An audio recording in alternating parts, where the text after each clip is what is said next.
Dear students, आज का topic है blood pressure, it's measurement and abnormality, अर्थात रक्तदाब, इसका मापन और असामान्यताएं।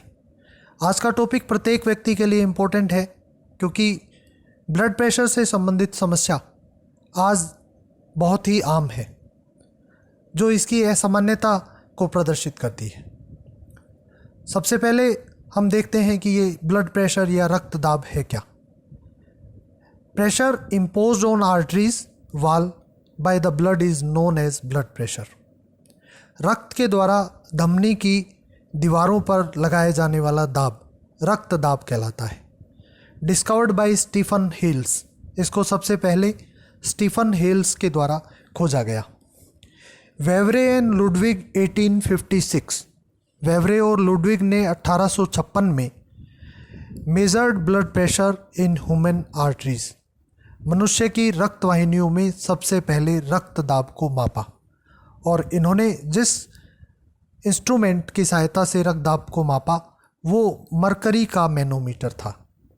Today blood pressure is measured by sphygmomanometer. आज की तारीख में रक्तदाब को जिस यंत्र के द्वारा नापा जाता है उसे स्फिग्मोमैनोमीटर कहा जाता है। This apparatus is discovered by Scipione Riva Rocci. इसे स्फिपियोन रिवारोकी नाम के वैज्ञानिक ने खोजा, इसलिए इसे रिवारोकी अपरेटस के नाम से भी जाना जाता है। Theory behind it is, blood pressure जो मापन है उसके पीछे सिद्धांत ये है कि blood pressure in arteries is equal to atmospheric pressure. हमारे शरीर में जो धमनियां हैं उनमें जो रक्त का दाब है वो एटमॉस्फेरिक प्रेशर के बराबर होता है। When blood push a mercury filled tube at a definite height we note that reading and blood pressure is measured.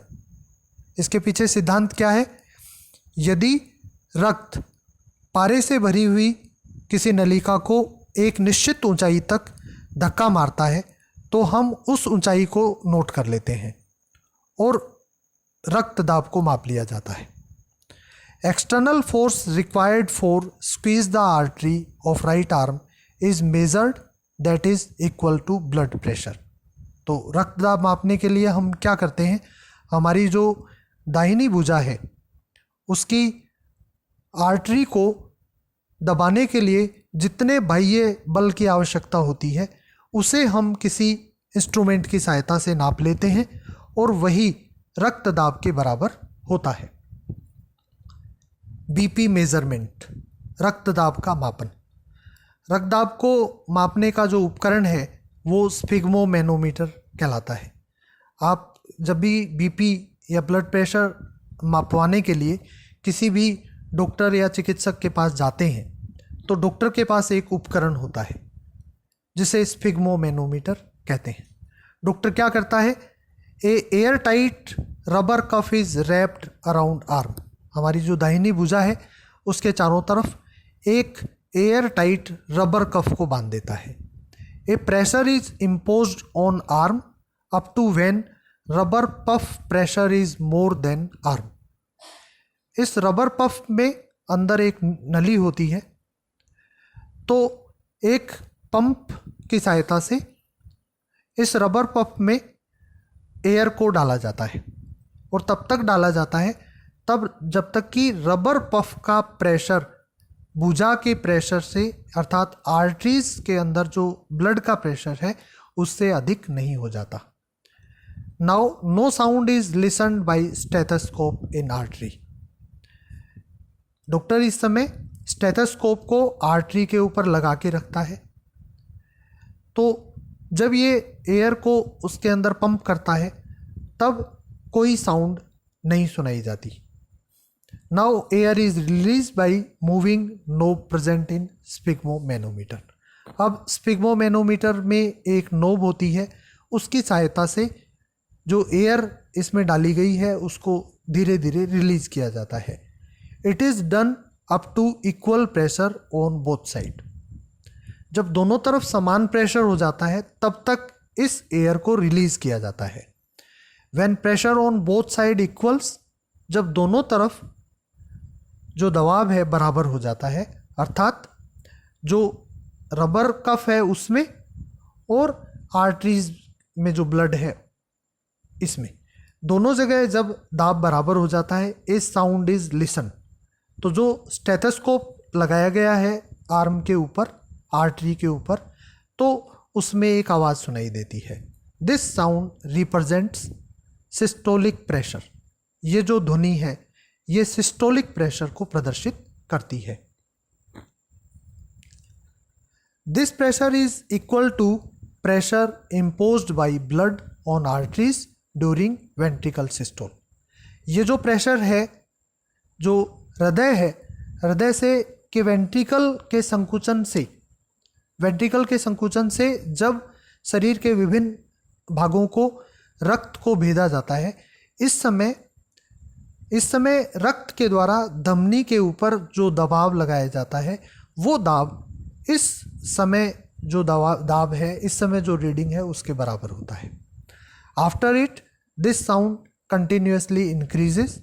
इसके बाद ये ध्वनि लगातार बढ़ती है, देन डिक्रीजेस, और धीरे धीरे कम होती चली जाती है, and at last does not listen, और अंत में सुनाई देना बंद हो जाती है। At this time reading in apparatus shows diastolic pressure.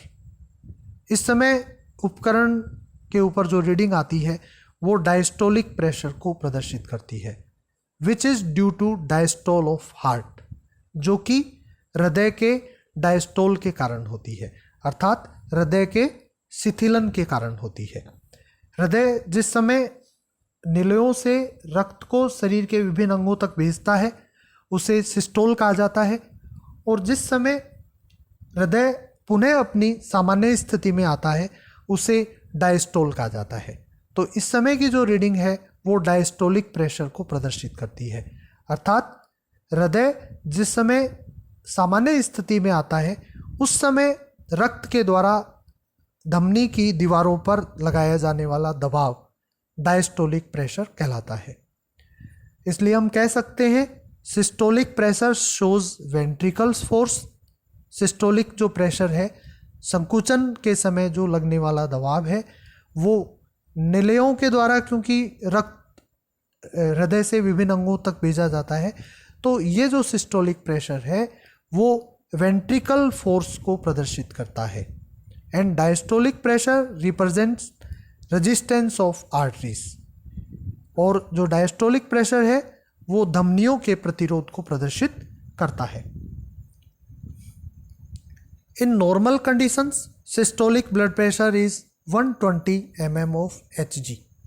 सामान्य परिस्थितियों में जो सिस्टोलिक ब्लड प्रेशर है वो 120 मिलीमीटर पारे के दाब के बराबर होता है, अर्थात 120 मिलीमीटर किसी नली में पारा भरा जाए तो उसका जितना दबाव होता है वो दबाव जो है वो सिस्टोलिक ब्लड प्रेशर होता है।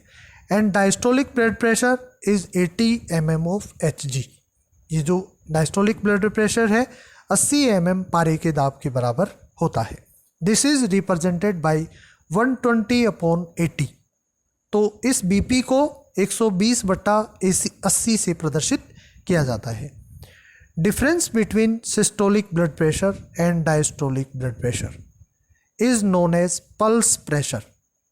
ये सिस्टोलिक ब्लड प्रेशर जो कि हृदय के संकुचन के समय रक्त के द्वारा धमनी की दीवारों पर लगाया जाता है ये, और डायस्टोलिक ब्लड प्रेशर अर्थात हृदय जब पुनः अपनी सामान्य अवस्था में आता है उस समय रक्त के द्वारा धमनी की दीवारों पर लगाए जाने वाला दाब।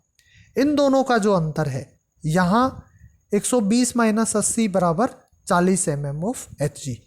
इस केस में 40 mm पारे के दाब के बराबर का जो दबाव है is known as pulse pressure.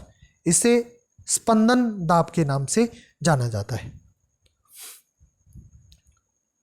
2 abnormal stages are seen. BP की 2 असामान्य अवस्थाएं जो हैं वो देखी जाती हैं, high blood pressure and low blood pressure, अर्थात high BP and low BP. हम सामान्यतया घरों में, परिवारों में और सुनते रहते हैं कि उसे हाई बीपी है, लो बीपी है।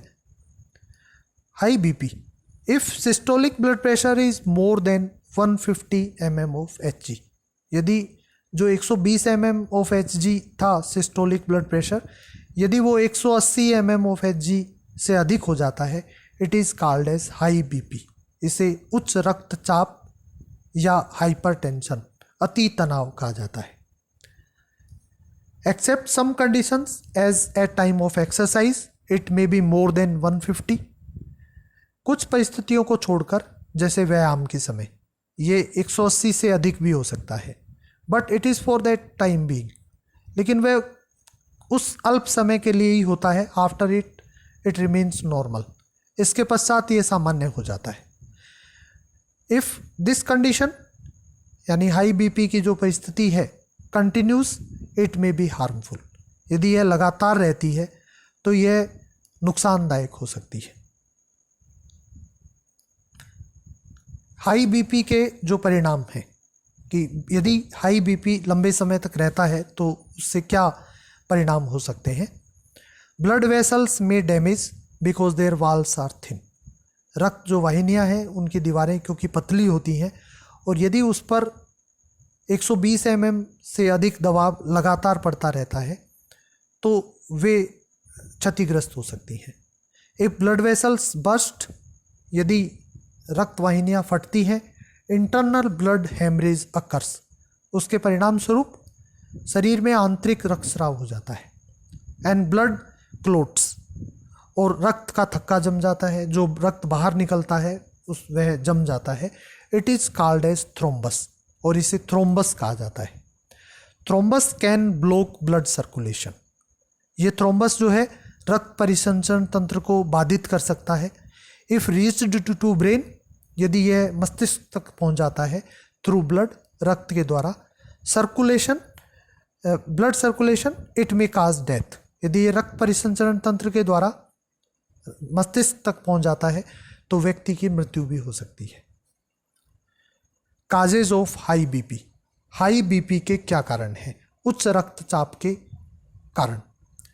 Cholesterol and calcium deposition on inner wall of arteries, जो धमनियां हैं उनके आंतरिक दीवारों पर यदि कोलेस्ट्रॉल और कैल्शियम का जमाव हो जाता है, due to this diameter of arteries reduces, इसके परिणाम स्वरूप जो धमनियां हैं उनका व्यास कम हो जाता है। एंड ब्लड प्रेशर इंक्रीजेस, धमनियों के बीच का जो स्थान है उसका व्यास, उसके कम होने से रक्त का दाब बढ़ जाता है। It is called as atherosclerosis, इसे धमनी काठिन्य या एथीरोस्क्लेरोसिस या धमनी रुडीन्य के नाम से जाना जाता है। परीक्षा में कई बार ये प्रश्न पूछा जाता है, एथीरोस्क्लेरोसिस से आप क्या समझते हैं? उस केस में आपको यह उत्तर देना है। इफ़ दिस कंडीशन कंटिन्यूस, अगर ये स्थिति लगातार रहती है, आर्टरीज ब्लॉकेज इंक्रीजेज कंटिन्यूसली, तो जो धमनियों के ऊपर जो डिपोजिशन हुआ है उसके फलस्वरूप धमनियाँ जो है निरंतर ब्लॉक होती चली जाती हैं। एंड डायमीटर डिक्रीजेस, और उनका जो व्यास है, उनके बीच का जो स्थान है जिसमें रक्त बह रहा है वो कम हो जाता है। This is known as blockage, इसे ब्लॉकेज कहते हैं। It causes risk of heart attack, और इसके परिणाम स्वरूप जो हार्ट अटैक की जो रिस्क है वो बढ़ जाती है। हाई ब्लड प्रेशर, इसका दूसरा कारण जो है वो ये होता है, मोर NaCl amount in the blood, रक्त में यदि NaCl की मात्रा अधिक हो जाए तो, अर्थात अपने खान पान में यदि NaCl यानी नमक अधिक लेते हैं तो हाई ब्लड प्रेशर की संभावना बढ़ती है। नेफ्राइटिस अर्थात वृक्क विकार, यदि किडनी प्रॉपर तरीके से काम नहीं करे, उस स्थिति में रक्त का सही तरीके से फिल्ट्रेशन नहीं हो पाता और हाई ब्लड प्रेशर की प्रॉब्लम हो सकती है। मोटापे, ओबेसिटी अर्थात मोटापा, मोटापा में बॉडी में कोलेस्ट्रॉल की मात्रा बढ़ती है, उसके फलस्वरूप हाई ब्लड प्रेशर बढ़ सकता है। Smoking, physical and mental strain, शारीरिक व मानसिक तनाव की अवस्थाओं में भी शरीर में उच्च रक्तचाप हो सकता है। हेरिडिटी, आनुवंशिकता, अर्थात कुछ परिस्थितियों में हाई ब्लड प्रेशर का कारण आनुवंशिक भी होता है, अर्थात माता पिता से बच्चों में भी हो सकता है। लेकिन वास्तव में ये जो ब्लड प्रेशर की जो समस्या है हमारी जीवन शैली से संबंधित समस्या है।